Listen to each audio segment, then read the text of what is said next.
मैंने सिर्फ अपनी जान बचाने के लिए अपनी गर्लफ्रेंड को अपाहिज कर दिया, जिसका एसएसएस रैंक का गजब का टैलेंट था। वो बेचारी उस हादसे के बाद सिर्फ एक घटिया एफ रैंक की एबिलिटी ही अवेकन कर पाई। और जब उस शरीर के असली मालिक को लगा कि अब उसका कोई इस्तेमाल नहीं बचा है, तो उसने उसे एक झटके में लात मार दी। हाँ, मैं उसी घटिया इंसान हूँ जिसके शरीर में मैं अभी अभी ट्रांसमिग्रेट हुआ हूँ। लेकिन खेल यहीं खत्म नहीं हुआ, क्योंकि बाद में उसे एक ऐसी मिस्टीरियस पावर मिली जिसने उसका टैलेंट पूरी तरह रिपेयर कर दिया और वो सीधा आइस गॉड बन गई। जब वो मुझसे अपना बदला लेने वापस आई तो उसे पता चला कि मैं तो पहले ही मर चुका हूँ। उस वक्त गुस्से और नफरत में उसका दिमाग इस कदर फिर गया कि उसे दुश्मनों ने घेर कर मौत के घाट उतार दिया। ये सारी यादें उसी शरीर के असली मालिक की थीं, जिसके अंदर मैं अभी अभी इस दुनिया में आया था। मैं ठीक उसी वक्त रिबॉर्न हुआ था जब अवेकनिंग सेरेमनी चल रही थी। मेरे सामने वही सू जिंग्यू खड़ी थी, जिसने अभी अभी अपनी सबसे कमजोर F rank ice ability awaken की थी। मैंने तुरंत मामले को संभालने के लिए कहा, जिंग्यू तुम चिंता मत करो, चाहे हमारा टैलेंट कैसा भी हो, हम हमेशा से बचपन के दोस्त रहे हैं और आगे भी रहेंगे।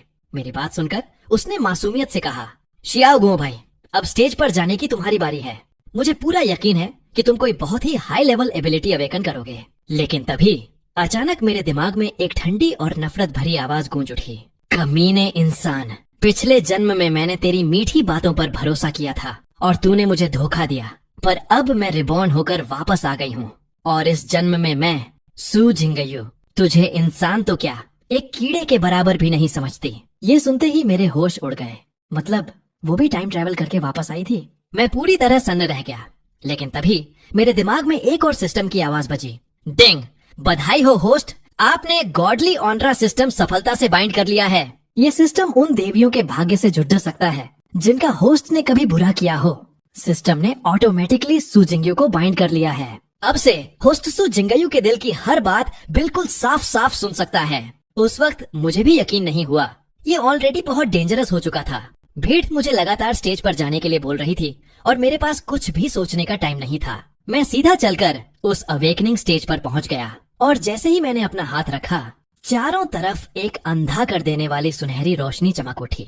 अगले ही पल हवा में कुछ बड़े बड़े अक्षर लिखे हुए दिखाई दिए, Xiao Guo, SSS rank, God hand awaken, शुरुआती स्किल, किसी भी एलिमेंटल एबिलिटी को कॉपी कर सकता है। नीचे खड़ी पूरी भीड़ खुशी से पागल हो गई और जोर जोर से चिल्लाने लगी। लेकिन मैंने फिर से सू जिंग्यू के मन की वो नफरत भरी आवाज सुनी, एसएसएस रैंक गॉड हैंड मिल गया तो क्या उखाड़ डलेगा, तू फिर भी जल्दी ही कुत्ते की मौत मारा जाएगा। लेकिन इस जन्म में तेरी जान लेने वाली सिर्फ और सिर्फ मैं होंगी। मैं समझ गया, मामला बहुत बिगड़ने वाला है। चारों तरफ के स्टूडेंट्स बातें बना रहे थे। कुछ लड़अचकियां तो पागलों की तरह मुझे प्रपोज करने लगी थीं, पर उनमें से ज्यादातर लोग सू जिंग्यू का मजाक उड़ा रहे थे कि अब वो मेरे लायक नहीं रही। मैंने अपनी भौहें सिको दियाच ली।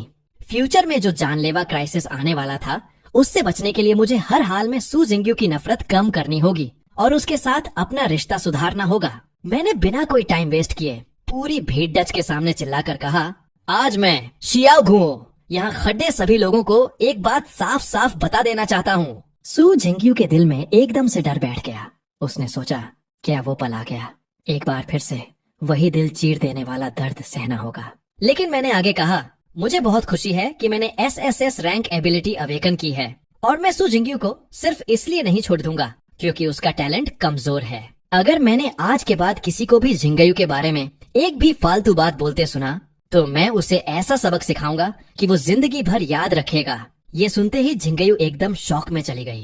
क्या, इसे तो सबके सामने मेरा ब्रेकअप करके मेरी बेइज्जती करनी चाहिए थी। ये अचानक ऐसा क्यों बोल रहा है? मेरे अंदर अभी भी पिछले जन्म की कुछ पावर्स बची हुई हैं। इसका मतलब मैं सच में रिबॉर्न हुई हूँ। उसके मन में सवालों का बवंडर चल रहा था और मैंने इसी मौके का फायदा उठाया। मैं तेजी से आगे बढ़ा और उसे कसकर अपने गले से लगा लिया। वो हड़बड़ाहट में बोली, शियाओ गुओ भाई, अगर तुम मुझसे अलग होना चाहते हो तो मैं तुम्हारा रास्ता नहीं रोकूंगी। पर उसके मन की आवाज कुछ और ही कह रही थी, शियाओ गुओ, मुझे नहीं पता तू क्या घटिया चाल चल रहा है, पर मेरे पेरेंट्स के मरने से पहले मैं तेरा खेल खत्म कर दूंगी ताकि फ्यूचर का हर खतरा मिट जाए। मैंने मन ही मन एक गहरी सांस ली। भाई, जिस लड़की का दिल पहले से टूटा हो उसे पटाना सच में कोई बच्चों का खेल नहीं है। खैर, मेरे पास सिस्टम था तो मुझे पता था कि धीरे धीरे सब सेट हो जाएगा। मैंने उससे प्यार से कहा, मैं तुम्हें कैसे छोड़े दे सकता हूँ? और अगले ही पल मैंने सबके सामने उसे एक किस कर दिया। अपने रिबॉर्न होने का राज छिपाने के लिए सू जिंग्यू को मजबूरन मेरा साथ देना पड़ दे दिया और वो खामोश रही। इसी बीच वहाँ एक फीमेल टीचर चलकर हमारे पास आई और बोली, जिस लड़के ने एसएसएस रैंक टैलेंट अवेकन किया है वो कहाँ है? मैं अर्थ एकेडमी की तरफ से उसे स्पेशल एडमिशन देने आई हूँ। ये कोई और नहीं, शियाओ गुओ की टीचर जियांग हान थी, जो पिछले जन्म में जिउजोउ की सबसे पावरफुल इंसान बनने वाली थी। लेकिन शियाओ गुओ ने ही उन्हें मॉन्स्टर्स के बीच फंसाकर धोखे से मार डाला था। अवेकनिंग इंस्ट्रक्टर ने जियांग हान को मेरे पास लाकर खड़ी अच्छा कर दिया और कहा, ये रहा शियाओ गुओ, इसका टैलेंट किसी भी एलिमेंट को कॉपी करने का है। जियांग हान के मन की आवाज तुरंत मेरे दिमाग में गूंजी। मुझे बताने की जरूरत नहीं है, ये वही नमक अहराम स्टूडेंट है जिसे पिछले जन्म में मैंने खुद अपने हाथों से ट्रेन किया था। मैं अंदर से पूरी तरह हिल गया। क्या ये भी टाइम ट्रेवल करके रिबॉर्न हो चुकी है? जियांग हान ने एक ठंडी स्माइल के साथ कहा, हेलो शियाओ गुओ, तुम मुझे जियांग हान टीचर बुला सकते हो। क्या तुम मुझे अपनी एबिलिटी दिखाओगे? अगर सच में तुम्हारा टैलेंट 3S रैंक का है तो तुम्हें सीधा अर्थ एकेडमी में एडमिशन मिल जाएगा। पर उनके दिमाग में कुछ और ही चल रहा था। लंबे समय बाद मिले मेरे घटिया स्टूडेंट, पिछले जन्म में मैंने तुझे अपने बच्चे की तरह पाला, पर तूने थंडर हार्ट के लालच में मेरे खिलाफ ही नफरत पाल ली। और जब मैं थंडर गॉड बनने के सबसे क्रिटिकल स्टेज पर थी, तूने धोखे से मेरी जान ले ली। मैं सच में रोना चाहता था। भाई, इसकी नफरत तो सू जिंग्यू से भी ज्यादा खतरनाक थी। अभी अभी तो मैंने जिंग्यू को शांत किया था, अब ये एक और नई मुसीबत आ टपकी। तभी सिस्टम की घंटी फिर से बजी। डिंग! सिस्टम ने ऑटोमेटिकली जियांग हान को बाइंड कर लिया है। अब होस्ट जियांग हान की सारी बातें सुन सकता है। सिस्टम का ये मैसेज सुनते ही मेरी आधी जान तो वहीं निकल गई। मतलब मेरा शक % सही था, वो भी रिबॉर्न होकर वापस आई है। अब खुद को बचाने के लिए मैंने एक नर्वस स्टूडेंट होने की बहुत तगड़ी एक्टिंग की और बोला, बिल्कुल टीचर, मुझे कोई दिक्कत नहीं है। इसके बाद जियांग हान ने मुझे 3 लो लेवल की लाइटनिंग स्किल्स दिखाई। उनके मन में चल रहा था, पिछली बार मैंने अपनी पर्पल थंडर वाली अल्टीमेट स्पेल यूज नहीं की थी, पर इस लड़के ने उसे कॉपी करके सीधा मेरे ही ऊपर छोड़ दिया था। उसी टैलेंट को देखकर मैंने इसे अपना स्टूडेंट बनाया था। पर इस बार मैं इस धोखेबाज कुत्ते की बातों में नहीं आऊंगी। मैं गहरी सोच में पौडीडीडीएच गया। ओहो, तो मतलब गॉड हैंड से मैं सामने वाले का वो अल्टीमेट स्पेल भी कॉपी कर सकता हूँ जो उसने अभी यूज भी ना किया हो। और ये अल्टीमेट स्किल इतनी पावरफुल है कि इससे हाई लेवल के लोग भी मर सकते हैं। अब समझ आया कि जियांग हान ने आते ही मुझे क्यों नहीं मार डाला। मुझे तुरंत कोई ऐसा रास्ता निकालना था जिससे जियांग हान का शक मेरे ऊपर से कम हो जाए। मैंने तुरंत अपना गॉड हैंड एक्टिवेट किया और जियांग हान की सारी स्किल्स को स्कैन कर लिया। फिर मैंने जानबूझकर वही अल्टीमेट स्पेल कॉपी किया जो मैंने पिछले जन्म में किया था, purple thunder heaven shaking spell. आसमान में अचानक भयानक काले बादल छा गए और बिजली कड़कने लगी। जियांग हान के मन में आया, पिछले जन्म में इसने ये बिजली सीधा मेरे ऊपर गिराई थी। मुझे लगा कि पहली बार यूज कर रहा है, इसलिए कंट्रोल नहीं हुआ। पर असल में ये उसी दिन मुझे मारना चाहता था। लेकिन तभी आसमान से एक खौफनाक बैंगनी बिजली नीचे गिरी। पर इस बार वो बिजली जियांग हान की तरफ नहीं, बल्कि सीधा मेरी ही तरफ आ रही थी। जियांग हान चौंक गई। क्या मेरे रिबॉर्न होने से बटरफ्लाई इफेक्ट शुरू हो गया है? क्या इस नम कहराम की किस्मत भी बदल रही है? वो जानलेवा बिजली बस मेरे सिर पर गिरने ही वाली थी कि तभी जियांग हान ने तुरंत अपना हाथ उठाया और उस बिजली को बीच हवा में ही रोक दिया। मैंने एक बहुत लंबी सांस छोड़ दी। हाँ, मेरा जुआ काम कर गया था। मैंने जानबूझकर वो बिजली खुद पर गिराई थी। मैंने तुरंत झुककर पूरी एक्टिंग के साथ कहा, मेरी जान बचाने के लिए आपका बहुत बहुत शुक्रिया टीचर। जियांग हान ने रूखेपन से कहा, शुक्रिया की कोई जरूरत नहीं है। मुझे अंदाजा नहीं था कि तुम्हारा गॉड हैंड सीधा किसी का अल्टीमेट स्पेल ही कॉपी कर लेगा। मैंने और मक्खन लगाते हुए कहा, आपने जो मेरी जान बचाई है वो एहसान मैं कभी नहीं भूलूंगा। फ्यूचर में जब भी आपको मेरी जरूरत होगी, मैं अपनी जान पर खेलकर आपकी रक्षा करूंगा। जियांग हान के मन में खलबली मच गई। मैं तो आज इसे यहाँ मारने आई थी, पर मैंने ही इसकी जान बचा ली और अब ये कह रहा है कि ये मेरी रक्षा करेगा। वो एक सेकंड भी वहाँ और नहीं रुकना चाहती थी, इसलिए उसने सिर्फ मेरी तरफ देखकर कहा, शियाओ गुओ, टेस्ट पास करने के लिए बधाई हो। जब सेमेस्टर शुरू हो तो सीधा अर्थ एकेडमी आ जाना। उन्होंने मुझे अपना कॉन्टैक्ट नंबर दिया और वहाँ से तेजी से निकल गयी।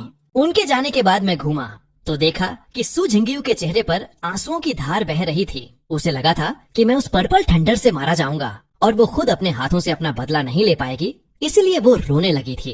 पर जैसे ही उसने देखा कि मैं बिल्कुल सही सलामत हूँ, उसके आंसू तुरंत रुक गए। मैं उसके पास गया और बड़ी मासूमियत से पूछा, जिंग्यू, तुम रो क्यों रही हो? उसने झेंपते हुए कहा, मैं कहाँ रो रही हूँ? उसके मन की आवाज मेरे कानों में पड़ी। ये जरूर सोच रहा होगा कि मैं इसे मरता हुआ देखकर रो रही थी। कौन परवाह करता है इसकी? उसने धीरे से कहा, शियाओ घुओ भाई, ऐसा मत करो, यहाँ बहुत सारे लोग देख रहे हैं। मुझे पहले से पता था कि उसके दिल के किसी कोने में अभी भी मेरे लिए थोड़ी सी फीलिंग्स बाकी हैं, और ये सोचकर मेरे चेहरे पर एक हल्की सी स्माइल आ गई। तभी आसपास के स्टूडेंट्स की फुसफुसाहट फिर से शुरू हो गई। यार, सू जिंगयू की किस्मत कितनी अच्छी है, उसकी एबिलिटी सबसे घटिया है, फिर भी शियाओ घुओ ने उसे नहीं छोड़ा।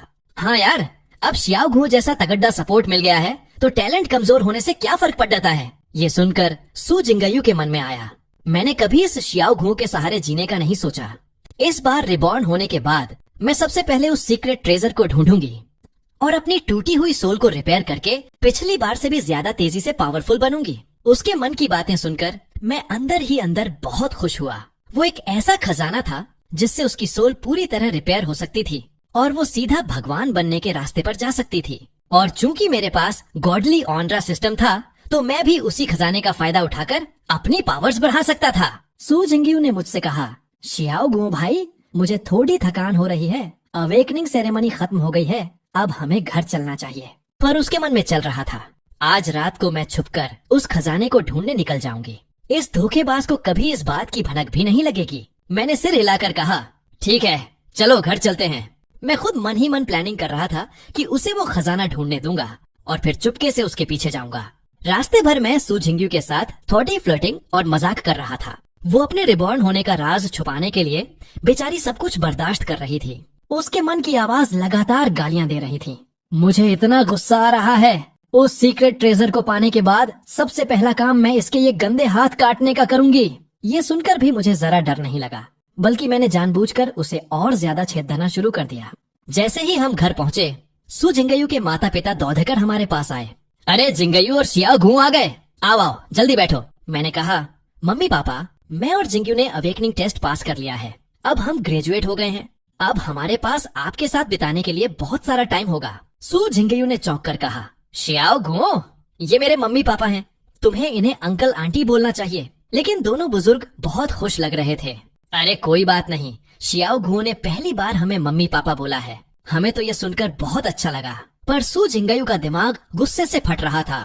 मुझे किसी भी कीमत पर इस धोखेबाज को जल्दी से जल्दी मारना होगा। मैं मन ही मन हंस रहा था। मुझे मारना चाहती है और वो भी मुझे बिना बताए सीक्रेट ट्रेजर लेने जाना चाहती है, सपने में भी नहीं। उसके बाद मैंने उन दोनों से अपनी अर्थ एकेडमी में एडमिशन की बात बताई, जिसे सुनकर पूरे घर में खुशी का माहौल बन गया और वो लोग खूब हंसे। लेकिन सू जिंगयू का चेहरा पूरे टाइम किसी विलन की तरह तना हुआ था। ऐसे ही करते करते आधी रात हो गई। जैसे ही सब सो गए, सू जिंगयू ने बिना एक पल गंवाए बिल्कुल शांति से घर का दरवाजा खोला और बाहर निकल गई। पर उसे इस बात का जरा भी अंदाजा नहीं था कि मैं पहले से ही एक परछाई की तरह उसके ठीक पीछे पीछे चल रहा था। सोल रिपेयर करने वाली चीज तो मैं नहीं छीनूंगा, पर बाकी खजानों की मैं कोई गारंटी नहीं ले सकता। सीक्रेट रेलम के एंट्रेंस पर पहुंचकर सू जिंगयू बिना हिचकिचाए अंदर घुस गई और मैं भी एक साये की तरह चुपचाप उसके पीछे पीछे अंदर चला गया। अपने पिछले जन्म की यादों के सहारे उसने रास्ते के सारे जालों और खतरों को बड़ी आसानी से पार कर लिया। उसकी बदौलत मैं भी बिना किसी खतरे के सीधे उस रेलम के सबसे गहरे हिस्से एक विशाल महल तक पहुंच गया। महल के बीचों बीच ड्रैगन की हड्डियों जैसा एक रहस्यमयी ढांचा पड़ रहा था और उसी के पास एक जंग खाई हुई विशालकाय पत्थर की गड्ढी थी। सू जिंगयू उस महल के सामने खड़ी होकर गहरी सोच में डूब गई। उसके मन की आवाज मुझे साफ सुनाई दे रही थी। सोल को रिपेयर करने वाला जीन पोर्शन महल के ठीक ईस्ट में है। आइस एलिमेंट के डॉन विंग्स साउथ वेस्ट के पत्थरों के ढेर में दबे हैं। लाइटनिंग एलिमेंट का ड्रैगन स्पीयर बीच वाले पिलर के नीचे है।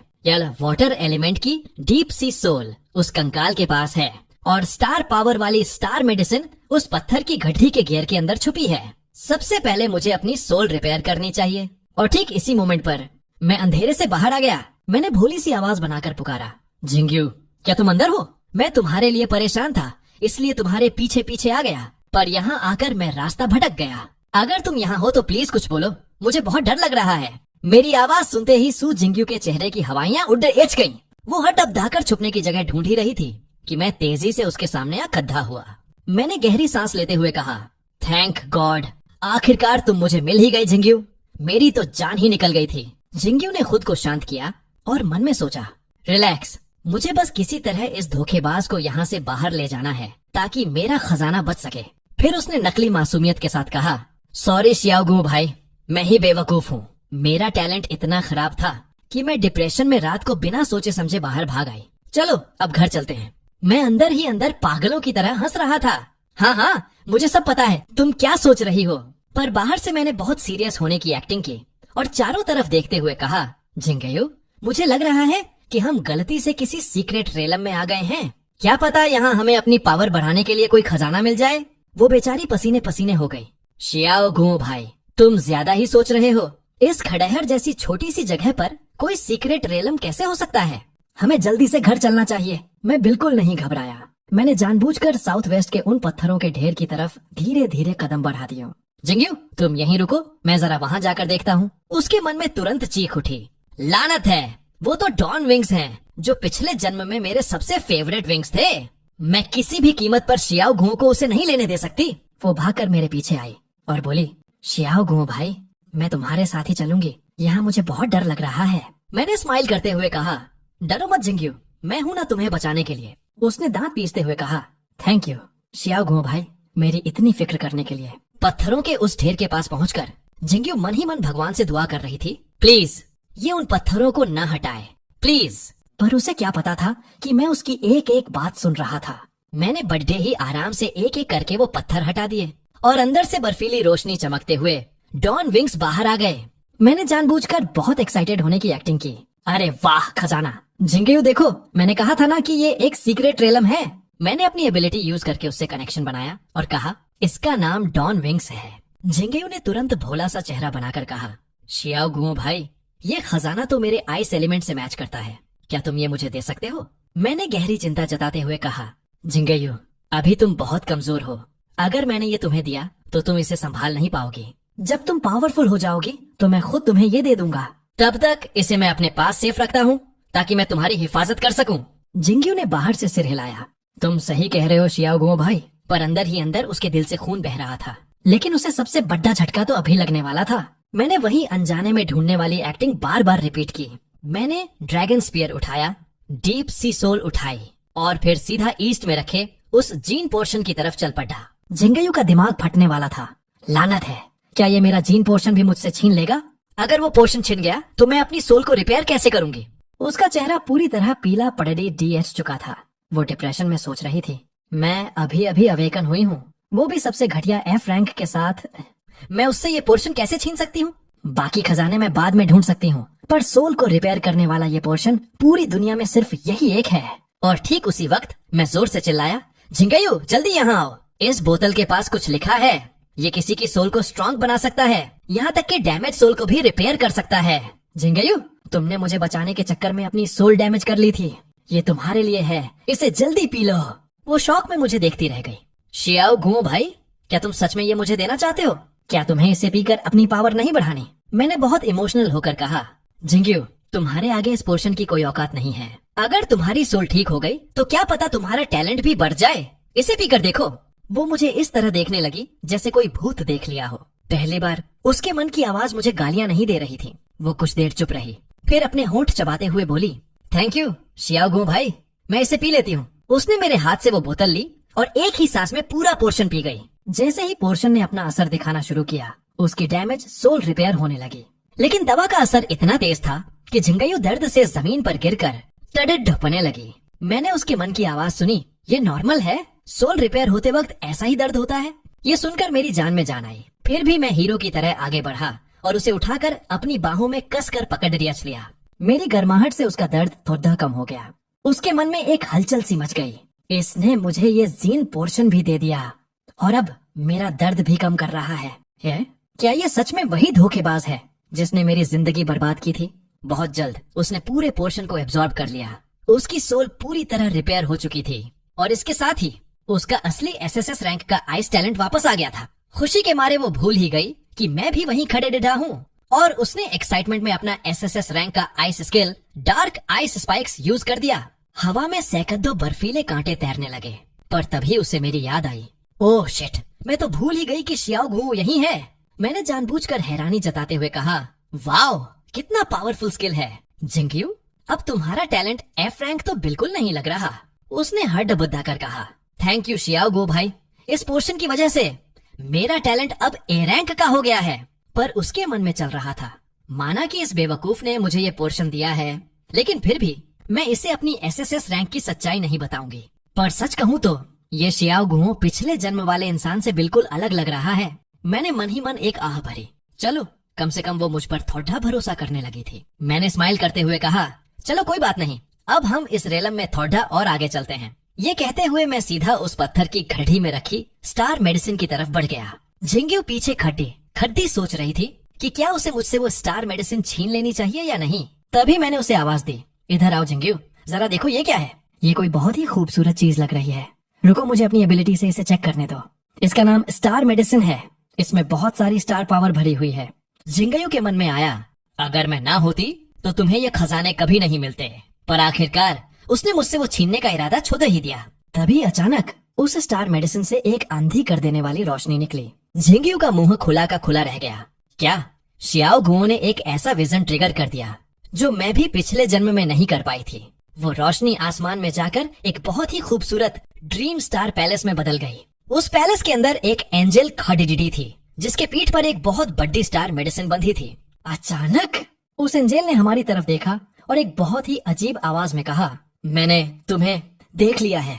मैं तो बिल्कुल कंफ्यूज होकर खड़ी दिया था, पर मेरे बगल में खड़ी झिंग्यू की आंखों से अचानक खून बहने लगा। उसने तड़पते हुए सोचा, इसने क्या कहा?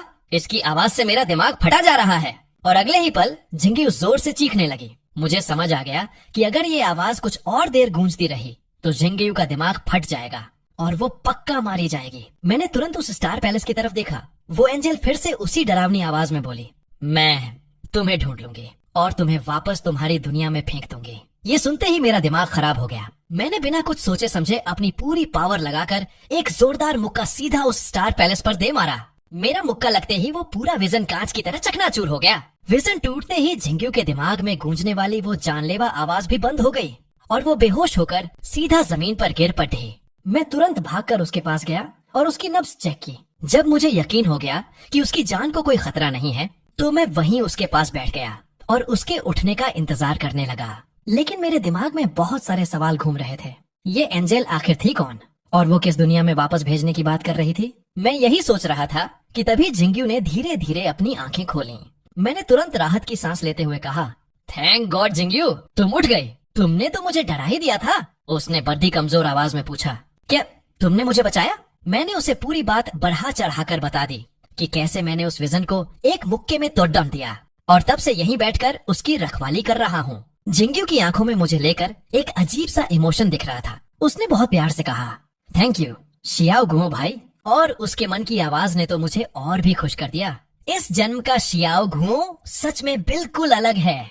ना तो इसने सबके सामने मेरी बेइज्जती की, न ही मेरे पोर्शन को खुद पिया और न ही मेरे माता पिता को चोट पहुंचाई। यहाँ तक कि अपनी जान खतरे में डालकर मुझे बचा भी लिया। मुझे लगता है मैं एक बार फिर से इस पर भरोसा कर सकती हूँ। मैं अंदर से खुशी के मारे नाचने लगा। यस, फाइनली मैंने सू झिंग्यू को पूरी तरह से पटा लिया है। झिंगयू ने मुझसे कहा, शियाओ गुओ भाई, वो स्टार मेडिसिन बहुत पावरफुल है, उसे अच्छे से छुपा कर रखना। फ्यूचर में वो तुम्हारे बहुत काम आएगी, लेकिन उस एंजल से बचकर रहना। चलो अब घर चलते हैं। मैं अभी भी सोच में डूबा था। इन सारे खजानों के पीछे की मिस्ट्री अभी भी सॉल्व नहीं हुई थी। मैंने ऊपर देखा और कहा, झिंगयू, क्या हम एक बार और चक्कर लगाकर देखें? क्या पता यहाँ कोई और काम की चीज मिल जाए। झिंगयू ने मन में सोचा, मैं तो यहाँ पिछले जन्म में भी आ चुकी हूँ। मुझे पता है यहाँ और कोई खजाना नहीं है।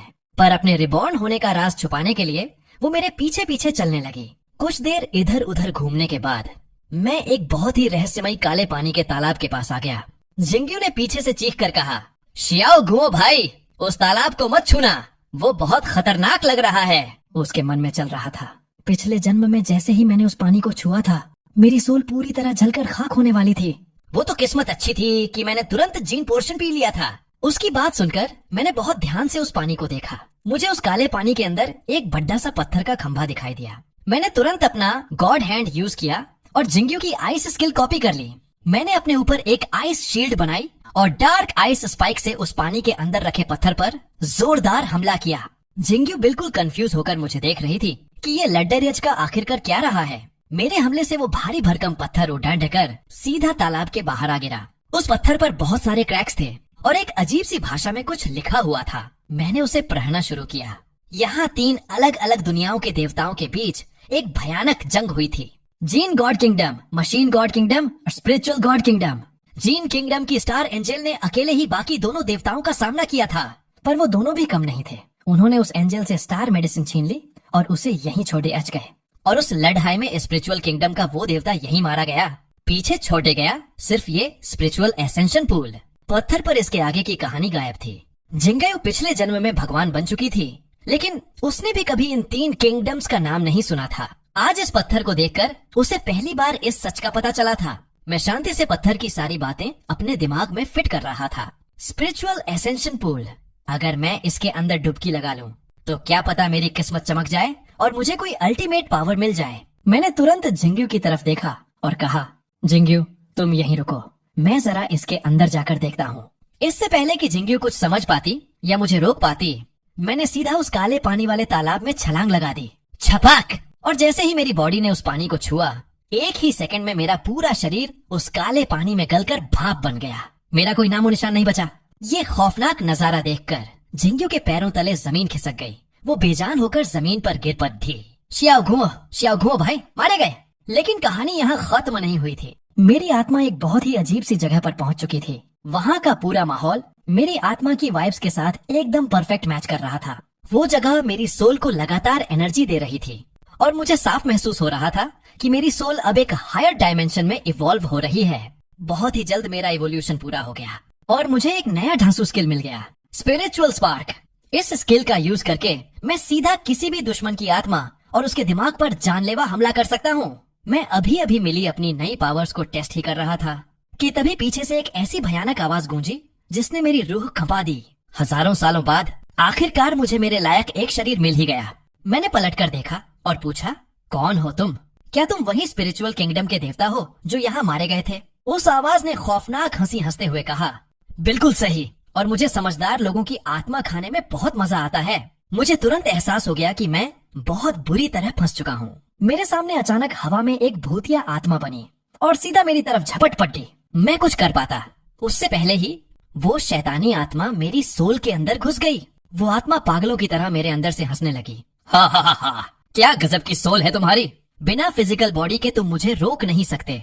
बस तुम्हें खाने की देर है और मैं इस दुनिया में दोबारा जिंदा हो जाऊंगा। मैं अपनी पूरी ताकत लगाकर उस शैतान से लड़ने की कोशिश कर रहा था और तभी एक चमत्कार हुआ। मेरी आत्मा के ऊपर धीरे धीरे मेरी असली फिजिकल बॉडी वापस से बनने लगी। मैंने अपनी नजरों में एक खतरनाक चमक लाते हुए पूरी फोकस के साथ अपनी बॉडी को और तेजी से बनने का कमांड दिया। जैसे जैसे मेरी आत्मा वापस से एक इंसान का रूप ले रही थी, वो शैतानी आत्मा जो मुझे खाने आई थी, उल्टा वो मेरी आत्मा के अंदर समाने लगी। वो देवता बुरी तरह चीख रहा था, ये कैसे हो सकता है? तुम्हारी बॉडी तो मेरे इस एसेंशन पुल ने पूरी तरह जला दी थी। तुम वापस से बॉडी कैसे बना रहे हो? क्या तुम स्पिरिचुअल पावर के उस सुप्रीम गॉड लेवल पर पहुंच चुके हो? नहीं। और इसी चीख के साथ मेरी बॉडी पर कब्जा करने आया वो महान देवता खुद मेरा खाना बन चुका था। मैंने उसे पूरी तरह चबा डाला। ठीक उसी वक्त उस भयानक स्पिरिचुअल पूल के बाहर सू जिंगयू घुटनों के बल बैठी पागलों की तरह रो रही थी। ये सब मेरी गलती है। अपने सीक्रेट्स छुपाने के चक्कर में मैंने तुम्हें ये नहीं बताया कि ये पानी आत्मा को खा जाता है। प्लीज शियाओ घो भाई, मैं हाथ जोड़ती हूँ, वापस आ जाओ।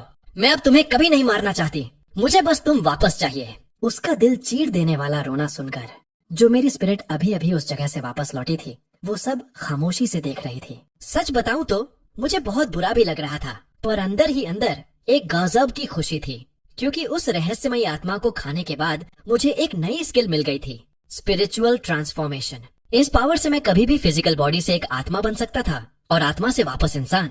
मैंने बिना एक सेकंड गंवाए अपनी असली फिजिकल बॉडी वापस बनाई और पीछे से जाकर सू जिंगयू को कसकर गले लगा लिया। जिंगयू, मैं वापस आ गया हूँ। वो झटके से पलटी और मुझे छूकर देखने लगी। शियाओ गो भाई, क्या ये सच में तुम हो? मैंने मुस्कुराते हुए उसे उस अजीब स्पेस में जो भी हुआ सब एक एक करके बता दिया। फिर मैंने उसे यकीन दिलाने के लिए अपना स्पिरिचुअल ट्रांसफॉर्मेशन स्किल भी यूज करके दिखाया। तब जाकर उस बेचारी की जान में जान आई। उसने मुझे कसकर पकड़ डेच लिया और बोली, थैंक गॉड तुम ठीक हो। शियाओ गो भाई, चलो जल्दी घर चलते हैं, ये जगह बहुत खतरनाक है। मैं तुम्हें दोबारा नहीं खोना चाहती। ये सुनते ही मेरे चेहरे पर एक शैतानी मुस्कान आ गई। Mission successful. सू जिंगयू पूरी तरह से मेरी हो चुकी थी। मैं भी अब उसे और परेशान नहीं करना चाहता था, इसलिए मैंने उसे सहारा दिया और हम दोनों सुरक्षित घर वापस लौट आए। और देखते ही देखते पूरा 1 साल बीत गया। 1 साल बाद, जैसा कि तय था, मैं और सू जिंगयू इंपीरियल कैपिटल की अर्थ एकेडमी के गेट पर खड़े रहे थे। इस 1 साल में अपनी सोल रिपेयर होने के बाद जिंगयू ने अपना SSS रैंक आइस टैलेंट पूरी तरह रिकवर कर लिया था। और तो और पिछले जन्म के बैटल एक्सपीरियंस का यूज करके उसने एंट्रेंस एग्जाम में टॉप किया और मेरे साथ साथ उसे भी इस एकेडमी में स्पेशल एडमिशन मिल गया। पर यहाँ एक गर्डे बर्डेच थी।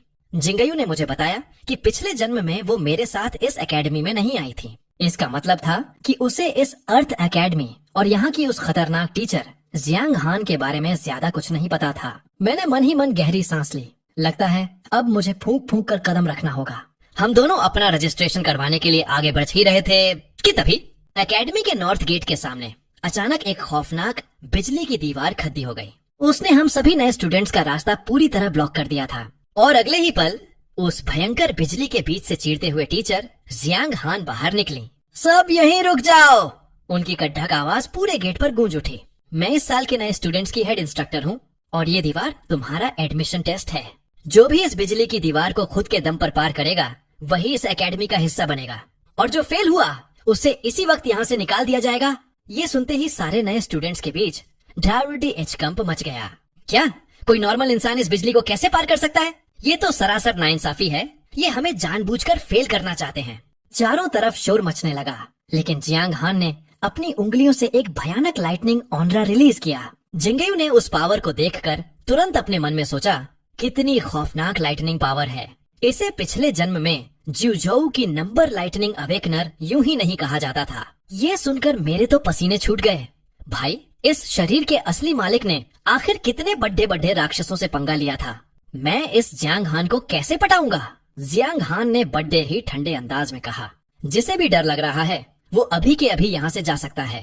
ये टेस्ट आज शाम बजे तक चलेगा और जो बजे के बाद आया उसे सीधा डिसमिस कर दिया जाएगा। भीड़ा में अभी भी बहस चल रही थी कि तभी एक कॉन्फिडेंट सा स्टूडेंट उस बिजली की दीवार की तरफ बढ़ा। जैसे ही वो पास पहुंचा उसने अपने चारों तरफ एक लाइटनिंग शील्ड बना ली। मेरी नजरें उसी पर टिक गईं।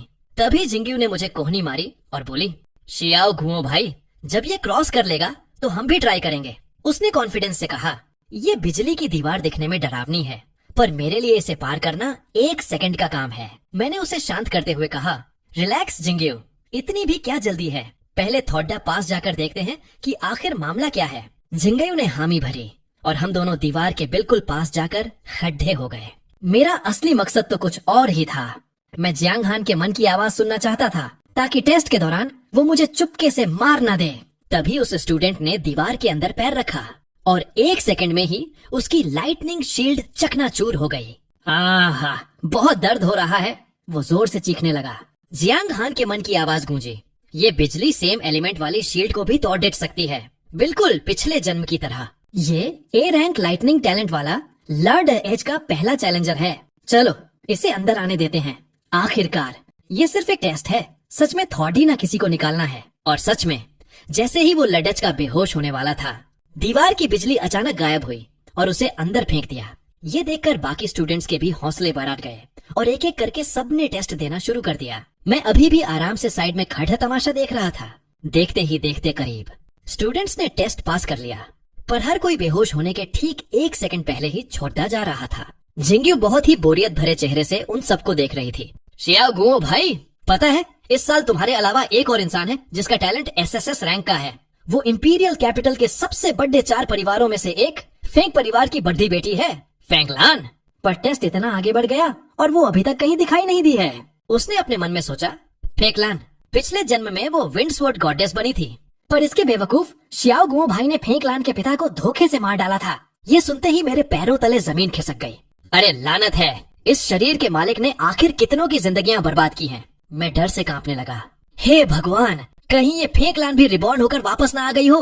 और तभी टेस्ट ग्राउंड के चारों तरफ अचानक बहुत तेज हवाएं चलने लगीं।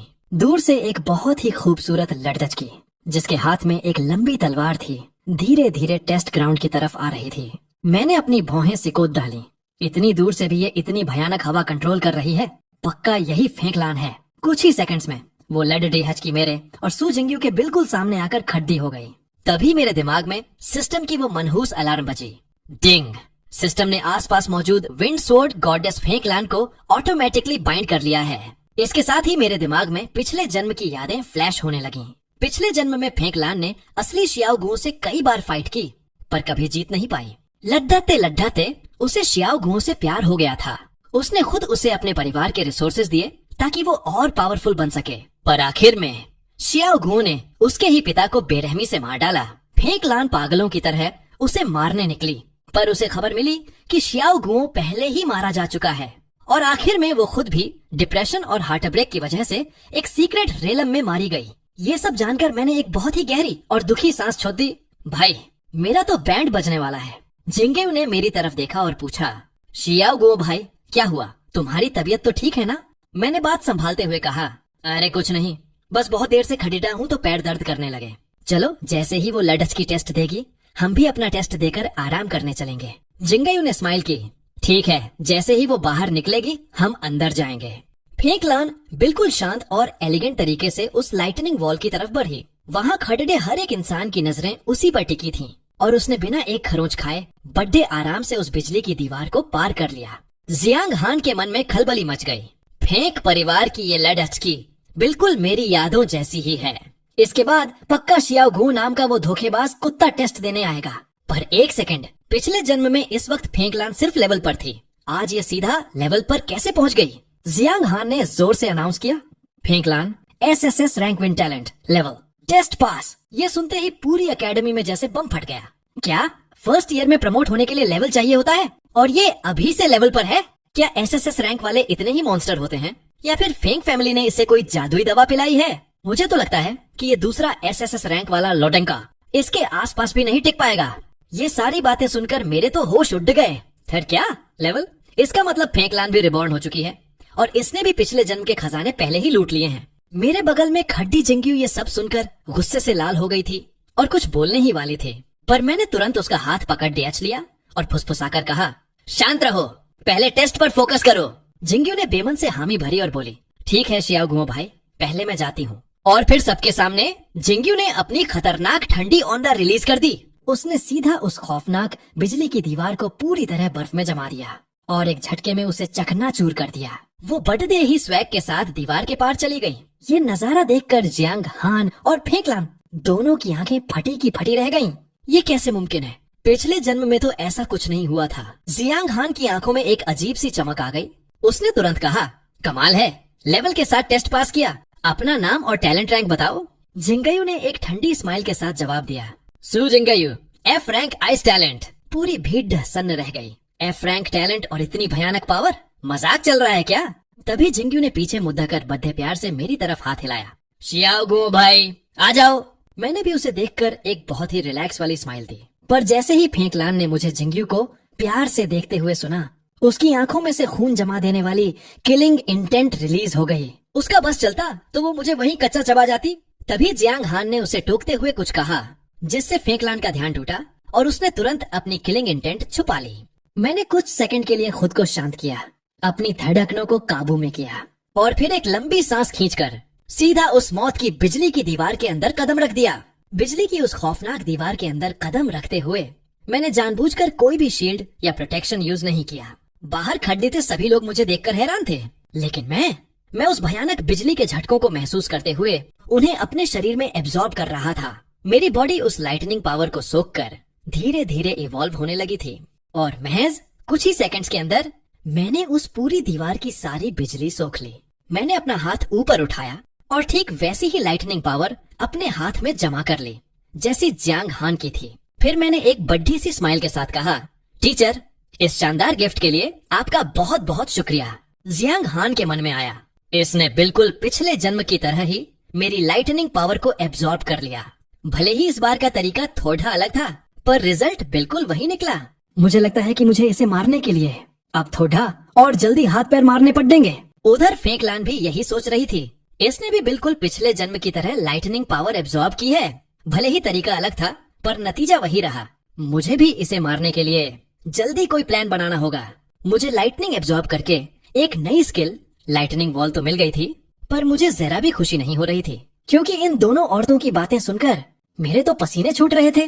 भाई, ये दोनों की दोनों मुझे मारने के लिए उतावली हो रही हैं। मुझे इन्हें पटाने की स्पीड बढ़ानी होगी, वरना मैं जिंदा नहीं बचूंगा। वहाँ मौजूद सब लोग शौक में चिल्ला रहे थे। तभी जियांग हान ने मुझे बुलाया और मेरी डिटेल्स रजिस्टर की। उनके मन में अभी भी कशमकश चल रही थी। क्या मुझे इसे दोबारा अपना स्टूडेंट बनाना चाहिए? अगर ये मेरा स्टूडेंट बनेगा तो हम रोज मिलेंगे और इसे ठिकाने लगाने का मौका ढूंढना आसान हो जाएगा। उन्होंने एकदम बनावटी मुस्कान के साथ कहा, बच्चे, मुझे तुम्हारा टैलेंट बहुत पसंद आया। आज से तुम मेरे साथ रहोगे और मैं तुम्हें अपना सारा ज्ञान दूंगी।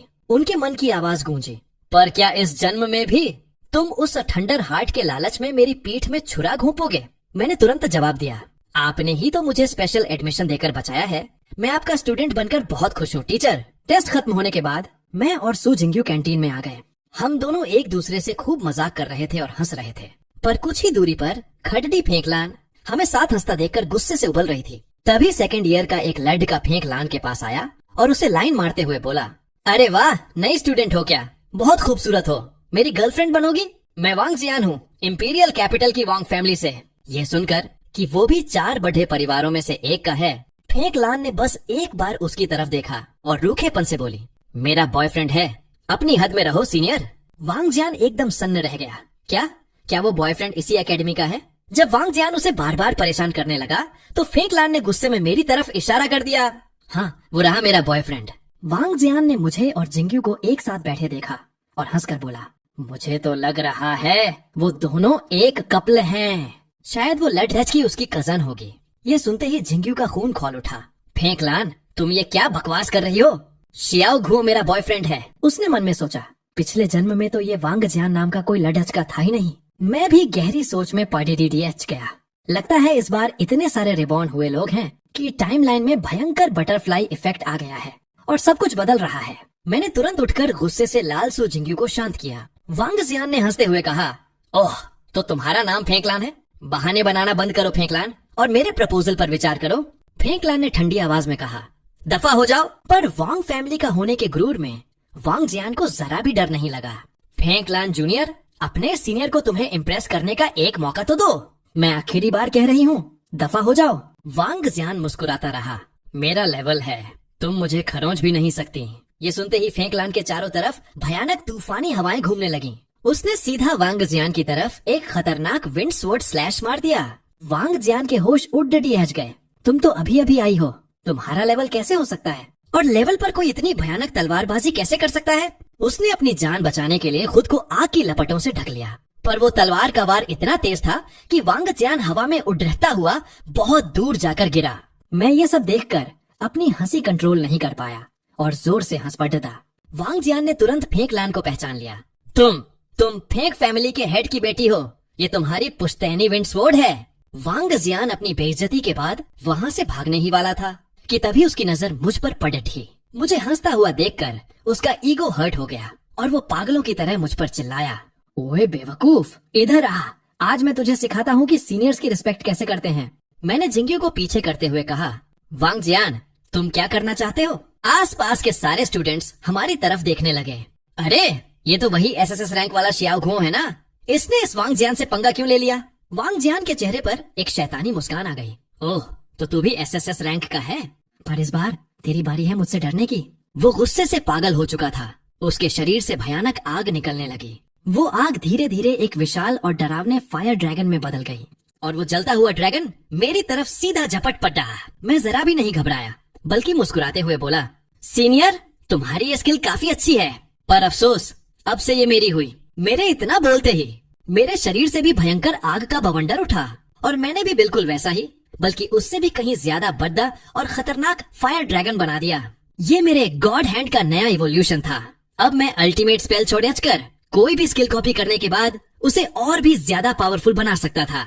वांग जियान की तो आंखें बाहर आ गईं। ये कैसे हो सकता है? तुम मेरी स्किल कैसे यूज कर सकते हो? अगले ही सेकंड दोनों फायर ड्रैगन हवा में आपस में टकराए। मेरा ड्रैगन उसके ड्रैगन को फाड़ता हुआ सीधा वांग जियान पर जा गिरा। उसके पूरे शरीर में आग लग गई और वो जमीन पर गिरकर पागलों की तरह तड़फने लगा। बचाओ, मैं हार मानता हूँ, प्लीज ये आग बुझा दो, वो चीख रहा था। कुछ देर तड़पने देने के बाद मैंने जिंगयू को इशारा किया और उसने अपनी आइस स्किल से वो आग बुझा दी। वांग जियान ने उठकर मुझे एक जानलेवा लुक दिया और अपनी जान बचाकर वहाँ से भाग गया। जिंगयू ने खुशी से ताली बजाई। शियाओ गुओ भाई, तुम कितने कमाल के हो। थैंक यू उस घटिया इंसान को सबक सिखाने के लिए। मैंने कहा, इसमें थैंक यू कैसा? फिर जिंगयू फेंकलान की तरफ पलटी और बोली, फेंकलान, मेरे शियाओ गुओ भाई से दूर रहना। तुम जैसी लोमददी अगर उसे मुझसे छीनने की कोशिश भी करेगी तो मैं तुम्हें जिंदा नहीं छोड़ दूंगी। फेंकलान ने भी एक ठंडी स्माइल के साथ जवाब दिया, आज तुमसे मिलकर बहुत अच्छा लगा, हम जल्दी ही फिर मिलेंगे। मैंने तुरंत जिंगयू का हाथ पकड़ था। चलो जिंगयू, मैं तुम्हें तुम्हारे हॉस्टल छोड़ देता हूँ। रास्ते में जिंगयू मुझे घूर घूर कर देख रही थी। शियाओ गुओ भाई, तुमने फेंकलान को ऐसा क्यों बोला कि तुमसे मिलकर अच्छा लगा? कहीं तुम्हें उस लड़की में कोई इंटरेस्ट तो नहीं आ गया ना? मैंने प्यार से समझाते हुए कहा। जिंगयू, तुम मेरी गर्लफ्रेंड हो, भला मैं किसी और लड़की के बारे में ऐसा क्यों सोचूंगा? मेरी बात सुनकर वो खुशी से मुस्कुराने लगी। जल्दी ही हम गर्ल्स हॉस्टल पहुंच गए। मैंने उसका सामान उठाया और वार्डन की परमिशन लेकर उसके साथ अंदर चला गया। जैसे ही हम उसके रूम के पास पहुंचे, देखा कि दरवाजा खुला हुआ था। अरे, ये दरवाजा क्यों खुला है? क्या कोई और रूममेट पहले से आ गई है? हम अंदर गए तो देखा कि वो डबल शेयरिंग रूम था और एक बेड पहले से लगा हुआ था। बेड तो लगा है पर रूममेट कहाँ गई? शायद कहीं बाहर गई होगी। मैंने कुछ ही मिनटों में जिंगयू का बेड लगा दिया और मैं वापस जाने ही वाला था कि तभी दरवाजे पर किसी के कदमों की आवाज आई। मैं और जिंगयू दोनों ने एक साथ पलट कर देखा और दरवाजे पर कोई और नहीं बल्कि फेंकलान खड़ी थी। दोनों लड़कियां एक साथ चीख पड़ी, क्या तुम मेरे रूममेट हो? फेंकलान ने बिना कोई एक्सप्रेशन दिए कहा, मुझे भी इस बात की कोई खुशी नहीं है। ये कहकर वो सीधे अपने बेड की तरफ चली गई। मैंने अपना माथा पीट लिया। वाह रे किस्मत, दोनों दुश्मन एक ही कमरे में। मैंने बाहर निकलते हुए कहा, मैं जा रहा हूँ, तुम दोनों प्लीज लड़ देना मत। जिंगयू ने गुस्से में कहा, वो इस बात पर डिपेंड करता है कि ये चुड़ैल आगे से तुम्हें अपना बॉयफ्रेंड बोलती है या नहीं। शियाओ गुओ हमेशा से मेरा ही रहेगा। जिंगयू अपनी आइस स्किल रिलीज करने ही वाली थी और फेंकलान भी अपनी तलवार निकालने के लिए तैयार थी। मैंने गहरी सांस ली और दोनों के बीच में आकर खड़े रखा हो गया। प्लीज तुम दोनों शांत हो जाओ, तुम्हें पूरे साल इसी रूम में रहना है। छोटी छोटी बातों पर लौटने की जरूरत नहीं है। फेंकलान ने अपनी तलवार अंदर रखी और ठंडी आवाज में बोली, मैं इतनी भी वैली नहीं हूँ, अगर ये मुझ पर हमला नहीं करेगी तो मैं भी कुछ नहीं करूंगी। जिंगयू ने भी पीछे हटते हुए कहा, शियाओ गुओ भाई, तुम फिक्र मत करो, मैं भी इससे नहीं लड़ूंगी। मैंने राहत की सांस ली और आखिरकार वहाँ से बाहर निकल आया। मैं अपने रूम की तरफ चला गया। मेरा रूममेट एक दुबला पतला सा लड़ेचका था। उसने मुझे देखते ही पूछा, तुम मेरे रूममेट हो ना? हेलो, मेरा नाम चू युनफेई है, फायर टैलेंट अवेकनर। मैंने भी स्माइल की। मेरा नाम शियाओ गुओ है, मिलकर अच्छा लगा। मेरा नाम सुनते ही चू युनफेई एक्साइटमेंट में उछल पड़ा। अरे मुझे पता है तुम कौन हो, तुम वही मॉन्स्टर हो ना जिसने टेस्ट में सारी बिजली सोख ली थी। मैंने अभी अभी वीडियो में देखा कि तुमने सेकंड ईयर के वांग जियान को भी बहुत बुरी तरह धोया है। तुम सच में बहुत खतरनाक हो। मैं उसकी बातें सुनता रहा और अपना बेड लगाने लगा। फिर हम दोनों ने बैठकर थोड़ी गपशप की। उधर दूसरी तरफ वांग फैमिली के घर में पूरी तरह जला हुआ वांग जियान अपनी बड्डी चचेरी बहन के सामने बैठकर रो रहा था। एक नए बच्चे ने तुम्हें इतना मारा? मुझे पूरा यकीन है तुमने ही पहले पंगा लिया होगा। अगर कोई और काम नहीं है तो मेरा दिमाग मत खाओ और यहाँ से जाओ। वांग जियान गिद्धाने लगा। दीदी, आखिरकार मैं भी वांग फैमिली का हूँ। अगर तुम मेरी मदद करोगी तो इससे हमारी फैमिली की इज्जत ही वापस आएगी। उसकी बात सुनकर उस लेडेड एचके ने हार मानते हुए हाथ हिलाया। ठीक है ठीक है, मुझे उस लेडेड एचके की डिटेल्स बताओ। वांग जियान खुशी से पागल हो गया और उसने मेरी सारी कहानी उसे सुना दी। उस लेडेड एचके ने अपनी भौहें सिको दी। जरा मुझे उसका चेहरा दिखाओ। जैसे ही वांग जियान ने मुझे मारते हुए अपनी वीडियो दिखाई, मेरा चेहरा देखते ही वांग यानारन का चेहरा किसी खौफनाक शैतान जैसा हो गया। तुम वही हो जिसे ढूंढने के लिए मैंने अपना पिछला पूरा जन्म लगा दिया था, जिसने मेरी इज्जत लूटी थी। पिछले जन्म में वांग यानारन को goddess on off yellow flames कहा जाता था। जब वो एक सीक्रेट रेलम में येलो फ्लेम क्रिस्टल की पावर एब्जॉर्ब कर रही थी, तब शरीर के इसी पुराने मालिक ने मौका पाकर उसका रेप कर दिया था। उसने अपनी पूरी जिंदगी उस लड्डच के ढूंढने में लगा दी, पर वो कभी नहीं मिला। और इसी हार्ट ब्रेक और डिप्रेशन के चक्कर में वो अपनी ट्रेनिंग पर फोकस नहीं कर पाई और देवताओं के हमले वाले टाइम में मारी गई।